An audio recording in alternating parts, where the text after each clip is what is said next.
Bismillahirrahmanirrahim. Alhamdulillahi alamin. Wassallallahu wasallam wa baraka ala abdihi wa rasulihi nabiyina Muhammad wa ala alihi wa sahbihi ajma'in, amma ba'd. Kaum muslimin dan muslimat, pemirsa Fatwa TV rahimana wa rahimakumullah. Ada pertanyaan dari saudara Gilang Apriliando di Surakarta, Jawa Tengah. Dia mengatakan, Assalamualaikum warahmatullahi wabarakatuh. Waalaikumsalam warahmatullahi wabarakatuh. Izin bertanya, jika setelah melakukan hubungan suami istri, kemudian telah keluar sperma dari suami, kemudian dia melakukan kencing sampai tuntas. Lalu setelah itu keluar cairan kembali seperti mani atau madhi. Yang ditanyakan adalah cairan yang keluar tersebut termasuk dari sisa air mani atau madhi. Karena anak takut jika madhi kan berstatus najis. Mohon penjelasannya, jazakumullahu khairan. Wa jazakumullahu khairan. Baik. Ketika seseorang mengeluarkan cairan, maka cairan selain air kencing ada 3. Ada mani yang sering dikenal, dan semua orang dewasa akan mengenali dan tahu tentang ciri khas air tersebut. Kemudian yang kedua adalah madhi. Madhi merupakan muqaddimah biasanya dari keluarnya air mani. Terkadang disertai dengan mani, terkadang tidak. Karena madhi merupakan cairan yang keluar pada saat hasrat maupun syahwat sudah meninggi dan meningkat. Maka ada sebagian orang yang mudah untuk mengeluarkan air madhi karena memang nafsunya atau syahwatnya kuat. Sebagaimana disebutkan dalam hadis Ali bin Abi Thalib radhiyallahu anhu, beliau mengatakan, kuntu rajulan madza'an. Aku adalah orang yang banyak mengeluarkan air madhi. Akan tetapi aku malu bertanya kepada Rasul sallallahu alaihi wasallam limakani ibnatihi minni, karena anak beliau istriku. Maka beliau sungkan untuk bertanya langsung dalam hal urusan seperti ini. Maka beliau perintahkan Miqdad bin Aswad radhiyallahu an untuk bertanya, dan beliau katakan fihil wudu. Kata Nabi SAW, kalau yang keluar air madhi maka dia harus cuci kemudian berwudu. Dalam sebuah riwayat yang lain dalam Sahih Bukhari dan Muslim juga disebutkan tawadda wandah farjak. Ya, jadi wudulah dan cucilah juga tempat keluar dari air madhi tersebut. Sedangkan mani tidak. Mani tidak najis, tidak seperti air madhi. Dia tidak najis, akan tetapi mengharuskan orang untuk besar. Kemudian yang terakhir adalah wadi. Sedangkan madhi tadi yang kita sebutkan, teksturnya adalah cairan yang agak cair, kemudian warnanya putih seperti susu. Tentu berbeda dengan air mani, karena Nabi sallallahu alaihi wasallam menyatakan, innama ar-rajuli ghalidhun abyad wa ma al-mar'ati raqiqun asfar. Dua-dua dari jenis kelamin memiliki air sperma dan dua-duanya bisa keluar. Dalam hadis disebutkan air sperma laki-laki putih dan kental, sementara air sperma wanita kuning dan agak cair. Ini menunjukkan bahwa masing-masing juga memiliki air yang sering keluar dan harus dikenali.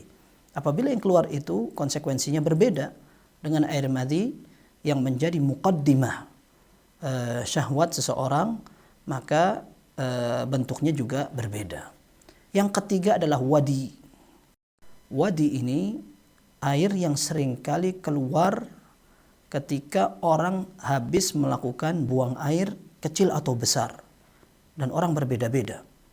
Ada yang dia bisa mengeluarkan wadi pada saat dia setelah melakukan buang air kecil. Ada yang tidak. Dia melakukan aktivitas buang air besar, baru setelah itu keluar air wadi. Ada yang tidak keluar sama sekali. Bentuknya kental dan warnanya agak keruh. Dan ini tentunya tidak sama dengan air madhi maupun air mani. Air mani suci, sekalipun perlu untuk dibersihkan, karena tidak pantas ketika orang beribadah kepada Allah masih ada noktah maupun banyak noda seperti ini. Akan tetapi kalaupun seandainya dibersihkan lalu masih ada bekasnya, tidak apa-apa, sebagaimana dalam hadis Bukhari dan Muslim diriwayatkan oleh Aisyah radhiyallahu anha, Rasulullah SAW pernah sholat kemudian ada sisa air mani yang belum bersih ketika dicuci di baju Rasul sallallahu alaihi wasallam. Akan tetapi madhi najis sehingga harus dibersihkan. Kemudian wadi juga sama, najis dan harus dibersihkan. Kemungkinan yang Anda tanyakan ini adalah air wadi, dan air wadi tidak memiliki bau, sehingga ketika keluar dan terasa ketika keluar karena memang dia cairannya agak kental, kemudian warnanya agak keruh, maka ketika dia keluar pun agak terasa. Bahkan terkadang seperti bentuknya agak menggumpal sedikit. Dan ini hanya cukup perlu dicuci, kemudian setelah itu wudhu, karena ini membatalkan wudhu seseorang karena keluar dari dua jalan, baik depan maupun belakang. Maka kalaupun seandainya yang keluar adalah air mani, kalau madhi wallahu alam tidak mungkin. Karena madhi seringkali keluar ketika hasrat telah memuncak. Adapun mani bisa jadi keluar setelah aktivitas berhubungan selesai. Bahkan terkadang seseorang selesai untuk melakukan mandi besar, lalu ada yang keluar. Ini ada khilaf di antara para ulama. Kalau seandainya yang keluar adalah sisa air mani dari bekas hubungan pertama, maka kata para ulama, sebagian mengatakan ketika air mani itu keluar, maka itu hanyalah sisa, sehingga ketika yang asal tadi sudah selesai, kemudian kita sudah mandi besar, maka tidak perlu lagi untuk mengulang mandi besar kedua, karena itu hanyalah sisa. Ini menurut sebagian ulama. Sebagian ulama mengatakan selama air mani itu keluar entah sisa atau tidak dan keluar dari tempat yang sama, maka sebagaimana yang pertama mewajibkan seorang untuk mandi besar, maka yang kedua juga demikian. Dan wallahu alam, pendapat yang kedua lebih aman, lebih selamat, sehingga seorang ketika keluar dan itu memang pasti merupakan bagian dari sperma dan itu merupakan sisanya misalkan, maka dia mandi lagi.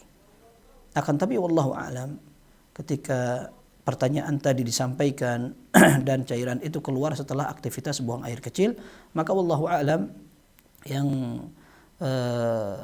lebih jelas dan biasa terjadi, yang keluar bukan madhi maupun mani, akan tetapi wadi atau air yang tadi keluar terbiasa setelah aktivitas buang air kecil maupun buang air besar. Maka kewajibannya adalah tinggal mencuci, kemudian setelah itu berwudu. Dan wudu ini tidak wajib pada setiap waktu.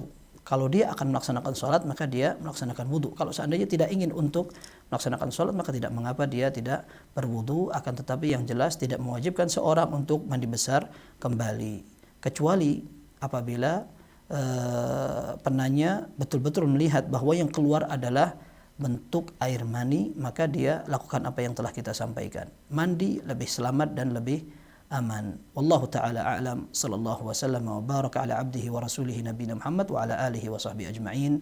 Walhamdulillahi rabbil alamin.